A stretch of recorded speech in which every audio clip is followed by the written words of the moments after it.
I'm going to show you how I mix a vocal in only 5 minutes. And this is the exact process I use in 90% of the vocals I mix. So I have a session pulled up right here that is just finished with production. This is not mixed yet, and so we're going to be able to take a look at how I go about handling a vocal mix. I'm going to do this extremely fast. Let's do it. This is how it sounds right now, unmixed. This is verse 2. When I look in my mind, I find you there every time. All right, so obviously these vocals, they sound very raw. They don't sound like they fit the context of the track. We're gonna fix that. Actually, one of the first things I would do in this case is I would go in here and I would clip gain a couple of these moments real fast like this to just boost the gain. And you can see now the volume of this is gonna be more similar to the volume over here. What this is gonna do is make sure that they're hitting the compressors very, very similarly. Now, this part here, it's all one phrase, and so I'm not gonna worry about that in this particular case. It's totally fine. So let's get started. Now, the first thing I do is I like to ask myself the question, are there any frequencies that need to get cut or roll off? Now, I don't think I'm gonna have to in this case, but we're gonna take a listen. When I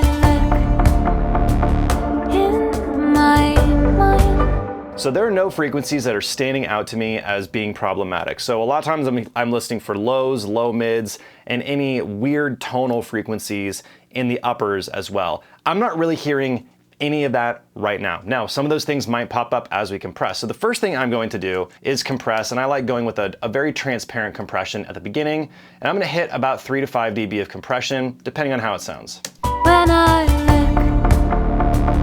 in my mind, I find you there every time. Nice. The second thing I'm gonna do is I'm going to de-ess. I'm using the de-esser plugin from Black Salt Audio. Love this thing. And I'm just gonna push the threshold down and find a moment where she says an S or a T. Every time. So it's not hitting when she says time. Time. Here we stay. Okay, yeah, so that's a little bit too much. The last thing you want is for it to sound lispy, so I'm just pushing the threshold until it starts to cut some of those S's. Her vocal doesn't sound particularly bad, so not super necessary. The next thing I'm gonna do is go with some sort of either additive EQ or multi-band compression. When I look. In this case, I think I'm actually gonna go with smooth operator because I can kind of kill two birds with one stone. When I look in my mind, I find you there every time. Yeah, so when she gets in the lower range, I'm actually noticing some more of those frequencies that we might want to just kind of dip a little bit around 200. Every time. That sounds really nice. Now what I would like is a little bit more sparkle on her vocal. This is a really dreamy kind of ethereal style, and so I want her vocal to have a little bit of air on it. So I'm gonna use two plugins to do this. The first is Radiator and SciQ. Radiator is a preamp emulation. I'm gonna be able to push a little bit of the treble on this, and then I'm using SciQ, which is a vintage style EQ. I'm just gonna push the highs and then potentially push the drive depending on how it sounds. Let's take a listen. When I look in my mind, I find you there. Okay, so I actually just realized I need to push that fader down. That's fine. All right, now I need some more makeup gain on this. Every time. Here we stay. Running free from villains like reality.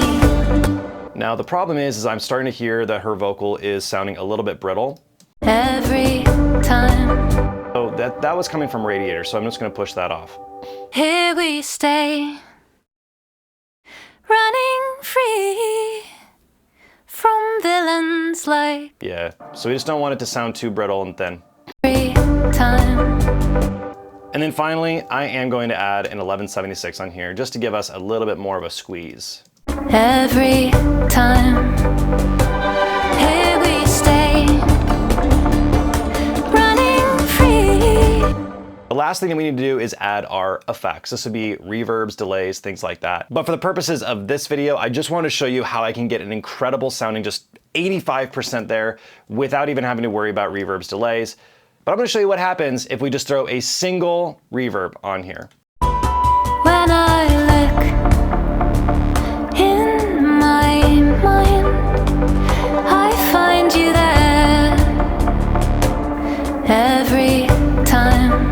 let's just listen to what this sounded like before. I'll push the gain up so it matches. When I